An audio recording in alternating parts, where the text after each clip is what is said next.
acontecem com esse tipo de gráfico, né? Para você fazer o ERG é necessário que você tenha essa cúpula, que é chamada cúpula de Ganzfeld, né?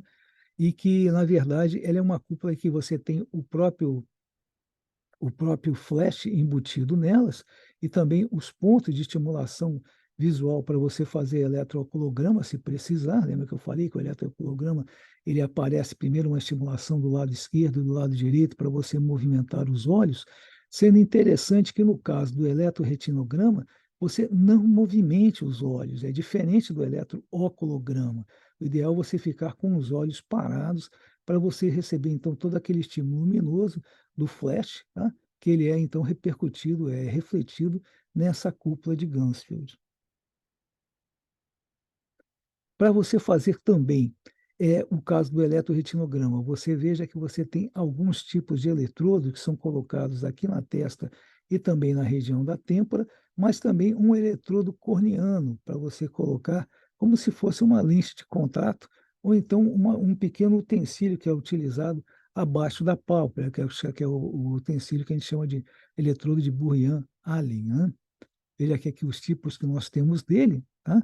Aqui nós temos o Burian-Allen, aqui, ó, que é o Gold, como nós estamos vendo aqui, mas tem outros também aqui e aqui, olha.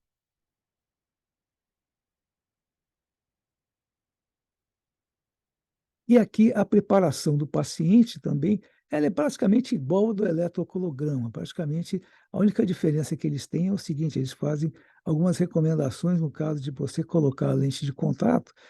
Para você não acender a luz, você deve acender uma luz então com pouca estimulação, principalmente aquelas luzes vermelhas em que você tem pouca intensidade dessa luz, para você então colocar numa sala escura esses eletrodos para você fazer o exame, então, da eletroretinografia.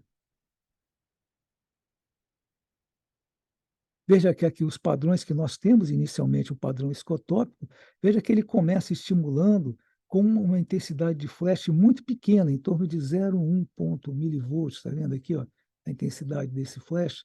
Então, no início, essa pequena intensidade do flash, ele consegue ter uma área de despolarização que a gente vê aqui, olha, tá?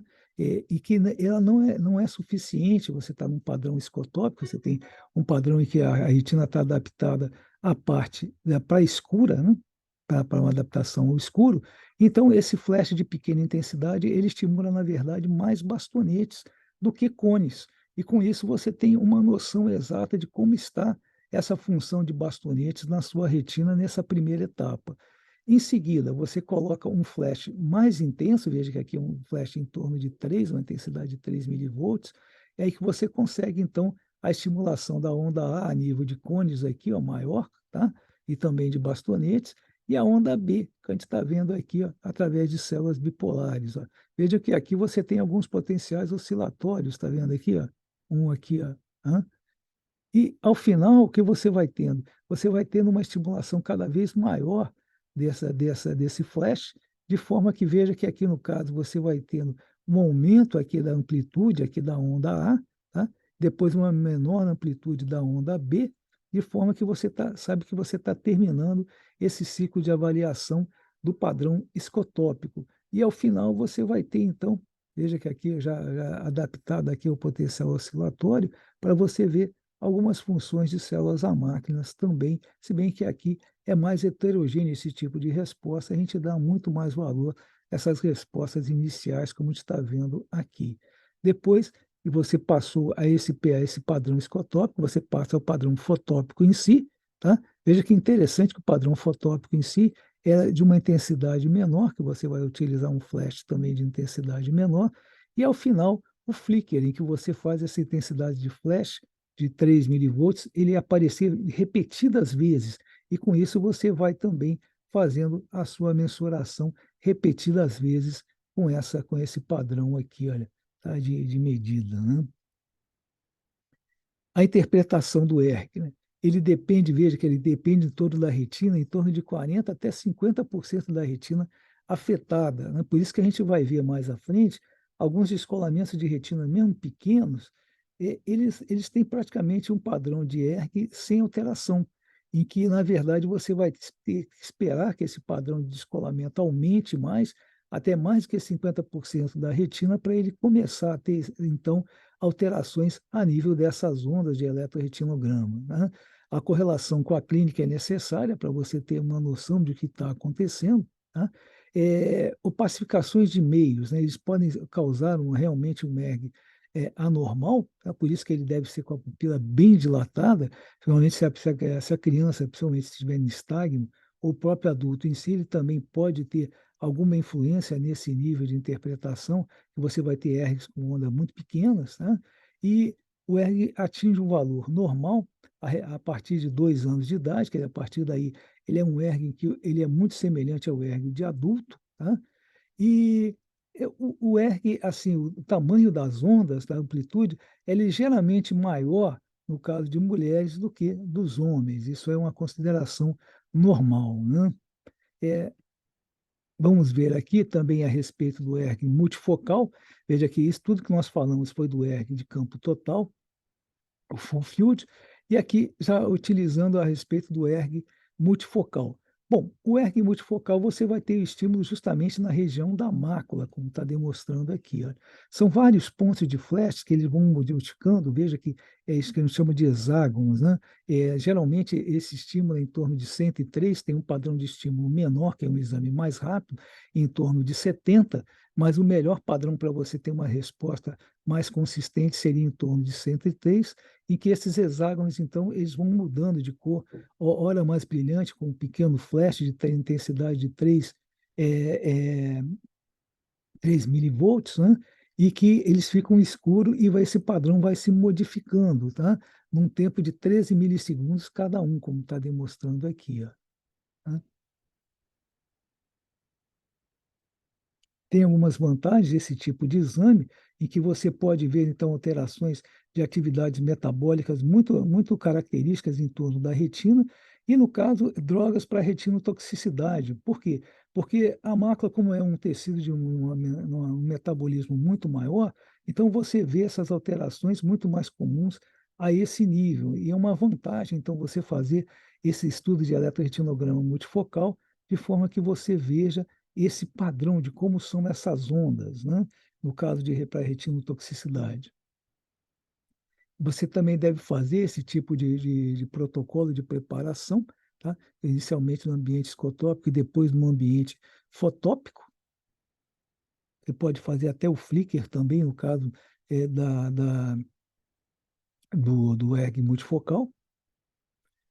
Veja que aqui as ondas que você vai medir, no caso a intensidade e a amplitude, né? A latência também, que é o tempo que ela aparece, desde o seu início até o seu final. Aqui o flicker, né? Em que você vê que são flashes periódicos que acontecem. Então, o tipo de onda que ele tem é uma onda um pouco diferente daquele flicker, daquele que a gente está acostumado a ver no padrão de full field, padrão de campo de ERG de campo total. É que é interessante ver o flicker, ele aparece, a intensidade dele, a latência dele, eles aparecem alterados principalmente em condições isquêmicas da retina, quer dizer, no caso, é, obstruções venosas que tem a longo tempo também, a longo prazo que ocorreram, tá? E condições de que você tem isquemia dessa retina, aparecem mais comumente associados com alterações desse tipo de onda do flicker, né? Aqui algumas coisas que alteram a parte de EG, né, a parte fisiológica, a dilatação pupilar, a idade, né?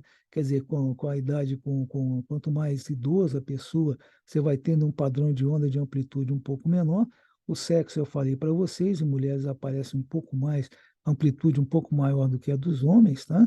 Erro refracional. Bem, as ametropias, como eu disse para vocês, até o estudo, o consenso dele, do ISCV, né, em torno das metropias não era muito considerado. Atualmente, para você fazer um estudo relacionado principalmente à ambliopia, tá, ou anisometropia, é interessante você fazer a correção desse valor dióptrico, né, as variações diurnas que nós temos também, o tempo de adaptação, que ele pede que seja sempre padronizado, e, no caso, anestesia também pode ocorrer, se você querer fazer uma avaliação em um paciente em estado mais anestésico, e até uso também de você ter uso de antidepressivos e uso de ansiolíticos, né? Tem alguns artefatos que a gente diz que também pode aparecer no ERG, como, por exemplo, piscar, tá? Lacrimejamento, muito importante. Veja que para você instalar aquele eletrodo corneano, o ideal é que você use, no caso, anestésico tópico, para você não sentir muito, né? Para você não piscar demais, e evitar que nesse caso, é diferente do eletrocardiograma, que o paciente faça movimento com os olhos, tá? E aqui alguns também, que alguns ERGs, né, que eles são considerados atualmente ERGs de triagem, ERGs com padrão que ainda está sendo pesquisado o valor exatamente intrínseco desse tipo de ERG, que exatamente um próprio uma eletrofisiologia, não é um ERG, né? Porque eles dizem que fazem um ERG de um padrão muito mais rápido do que o ERG de padrão clássico que nós acabamos de ver, né?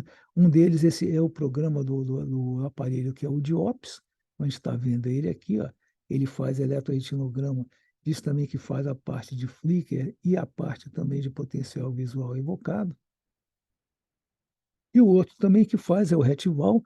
Veja que ele é, na verdade, dizem que é um erg mais portátil, que você coloca sobre o olho do paciente e faz uma estimulação visual também dessa forma.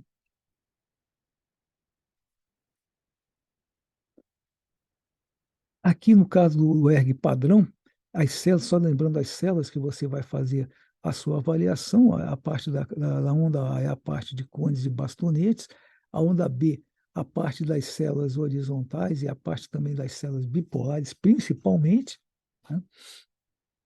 Veja aqui a adaptação que se faz, então, ao estímulo do bastonete, que é aquele que eu falei de baixa intensidade de flash, tá?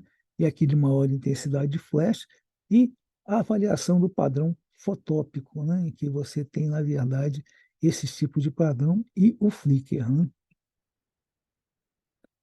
Aqui no caso, o PERG, veja que o PERG, na verdade, você vai fazer estimulações em que o próprio flash, ele é nesse tipo de quadriculado que ele vai se movimentando, ele troca aqui as posições dele, né? E com isso você tem uma estimulação muito mais dessas células ganglionares, como está vendo aqui, ó, que em si é o próprio nervo óptico, que é para você fazer essa variação. Veja que o padrão de onda é um pouco diferente do padrão de onda que a gente está acostumado a ver no ERG. Veja que é um padrão em torno de uma latência em torno de 35 milissegundos, depois 50 milissegundos, em torno de 90 milissegundos. Quer dizer, você então tem a amplitude dessas ondas que você deve estar acostumado a ver e a notar se ela está num padrão normal ou subnormal. Aqui no caso do ERG multifocal, o padrão de onda também ele é utilizado como uma onda negativa, N1, uma onda positiva P1, a onda negativa N2 e a onda positiva P2. Veja que aqui, se você tem na região central, na região da fóvea, como que é o padrão, e à medida que você vai afastando aqui, olha, da posição da área central aqui da fóvea, veja que o padrão de onda também vai se alterando, além da intensidade tendo uma tendência de ser menor, né? Aqui um gráfico desse padrão de onda, que veja que aqui o maior padrão que você tem é na região foveal, tá? Isso vai caindo à medida que você chega às regiões mais periféricas aqui da mácula, né? Aqui no caso o padrão 101, que você tem o ERG multifocal, o padrão, a onda negativa N1, a onda positiva P1 e a onda negativa N2, tá? Ainda tem gente que considera também a onda positiva P2.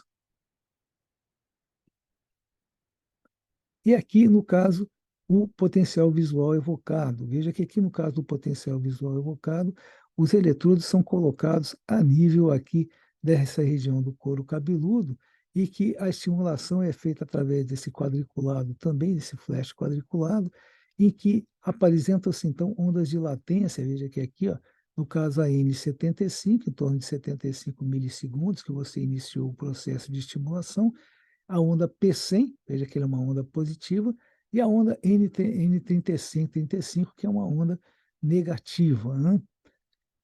Veja que aqui no caso, para você notar se a pessoa, o paciente tem uma cegueira cortical, você vai ter então alterações dessa amplitude dessas ondas aqui, ó, à medida que você for fazer, no caso aqui, o exame, ou então aquelas condições de simulação que o paciente está tentando simular, em que ele diz não ver nada, e você faz um exame e praticamente tem esse traçado normal, em que o paciente, a nível de potencial visual evocado e que o paciente, então, você sabe que ele deve estar mentindo, né?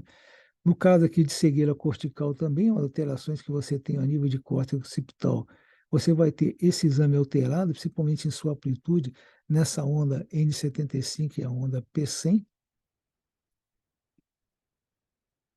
E aqui, no caso, alguns exemplos que a gente pode dar a respeito de eletrofisiologia, tá? E os padrões de doença. Veja que aqui na retinose pigmentar, é aqui num estágio mais avançado, veja que você já tem uma grande área de difusão aqui de atrofia de epitélio pigmentar da retina em si. Notem que se você comparar aqui, olha, com um ERG normal, você vai encontrar um ERG do paciente assim, ó, na sua fase escotópica, tá? Dessa forma, veja que aqui é a estimulação inicial precoce que você faz da onda B aqui para bastonetes, ó. Veja que aqui você, no caso, você faz a mesma coisa e não acha nada, tá? E aqui no padrão fotópico, mesma coisa que o padrão escotópico, sem alteração alguma, né? Notem que se aqui a pessoa fez um exame de campo visual, esse é um paciente avançado que já tem um campo visual tubular, né, como a gente está vendo aqui, e aqui no caso do ERC multifocal, e que note que ele só tem alguma visão preservada a nível da sua região de mácula, né? Outro caso avançado aqui de retinose pigmentar, como a gente está vendo aqui, ó, já com mácula comprometida, esse aqui já é um caso em que a mácula também já estando comprometida, é um caso bem mais avançado. Veja que aqui no caso, como que você tem ali um ERC praticamente extinto, como está vendo aqui desse paciente, e em comparação com o ERC normal que está sendo aqui ao lado, né? A distrofia de cones em si. Olha que interessante no caso da distrofia de cones, né? No caso da distrofia de cones, você sabe que os bastonetes eles vão estar então já comprometidos, né? E aqui você tem, perdão, os bastonetes eles estão, no caso, já saudáveis, né? E os cones estão comprometidos, como mostra aqui essa própria região aqui, ó, da mácula em si, né? E o próprio exame do OCT mostrando aqui a atrofia que você está tendo, né? E notem quando você faz o estímulo daquele ERG padrão, aquele ERG normal, de campo total, veja que a estimulação aqui, a inicial da onda B, ela acontece, tá? E a estimulação no padrão fotópico, até você tem alguma participação também dos bastonetes em si e das células bipolares em si, tá? Notem que se você fizer, então, um estudo já com padrão fotópico nesse paciente, praticamente você vai ter, então, um ERG abolido, né?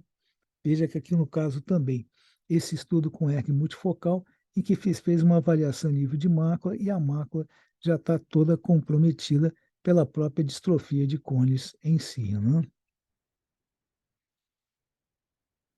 Aqui no caso o de retinotoxicidade, aqui para cloroquina, notem que aqui no caso você vai tendo aqui, olha, estimulação aqui normal que você vai tendo, coisa que não acontece muito na parte de cloroquina, principalmente quando no padrão fotópico, como a gente está vendo aqui, ó.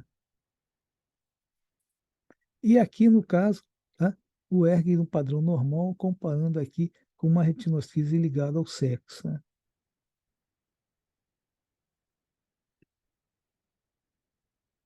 Aqui no caso, olha, múltiplas distrofias, né, múltiplos depósitos, né, com drusas a nível de mácula. Veja que como o ERG multifocal, ele também acusa algumas alterações aqui, olha, na amplitude dessas ondas dessa região aqui da mácula. Está demonstrando aqui também.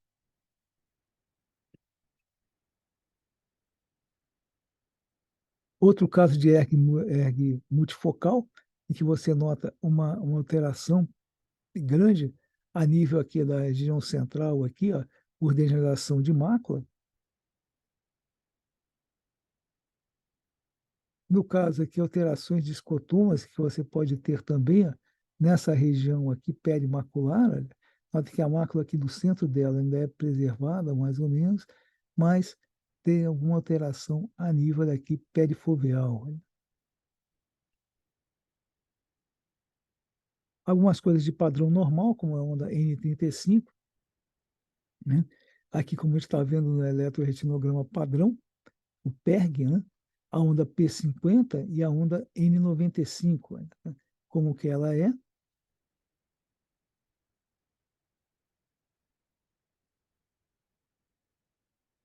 Como que a gente faz no caso aqui, para você ter uma avaliação para nervo óptico, a N95, a amplitude dela, ó, estava anormal em 81% dos pacientes com doenças de nervo óptico. E a P50, né, desse mesmo exame, permaneceu normal, né? Quando você tem, então, a diferenciação se é uma doença de retina realmente ou uma doença de nervo óptico, exatamente. Aquilo que eu falei para vocês, alterações que você vai tendo a nível, olha, do ERG, e se você tem um descolamento de retina, veja que pequenos casos de descolamento de retina não costumam dar alterações aqui do ERG, coisas que já começam a acontecer se ele acontece em 2/3 da sua retina ou se ele acontece num caso geral da sua retina em si como um todo. Né? E é isso. Muito obrigado, então. Espero que tenha sido proveitoso a todos. Uma boa noite.